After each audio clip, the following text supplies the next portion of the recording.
ბათუმში მშობიარობის დროს 27 წლის ქალბატონი გარდაიცვალა, შემთხვევა რეფერალურ საავადმყოფოში მოხდა. დაიღუპა ნაყოფიც. გარდაცვლილი ახლობლები მომხდარში ექიმებს ადანაშაულებენ და სამსახურეობრივი გულგრილობის მიზეზით მათი პასუხისმგებლობის საკითხის დაყენებას ითხოვენ.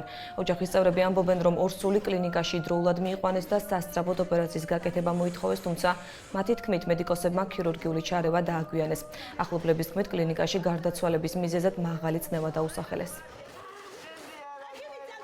Ჩამეიყვანე ჯერ ერთ ხოზე, მე მეორე ხოზე, მე მესამე ხოზე.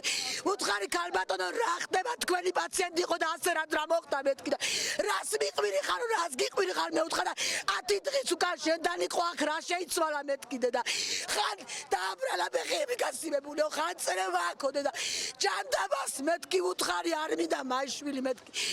ოპერაცია ბავშვი დაიღუპა და მე ყოყმანობდნენ გალო ემშობიარე მოდეს და უთხარი რომ ბავშვი არ მინდა გადამირჩინეთ ქალი მეთქი რეანიმაცია შეაგდეს საერთოდ რამე არ გვითხრენ დილა შემედითო მომკდარა რამე არა რა ვიცი ვითომ ახლა აბრალიან არავით არის რამე არ ჭირდა შეთვენდი საბუთებში ყველა ბეში წერია ივილი რავაც დაიწყო ეგრევე გამევიყვან ნახევარსაათში აქ ვყავდა არანაირი შეფერხება არ მქონდა მე მივიყვანე ბაღანა რომ გარდაიცვალა უთხარი რომ გოუკეთოთ ოპერაცია არა 8 საათი ქალი ამწვალეს რომ დაეწყო მშობიარობა და ბაღანა გამევიდა მე ცოლი ცუდად გახდა ჩემი მთავარი მოთხოვნა ისაა რომ აქაური ექიმები ვინც იყო გუშინ ღამეში აქა ყველამ იმაზე პასუხი აღოც ჩემ ცოლზე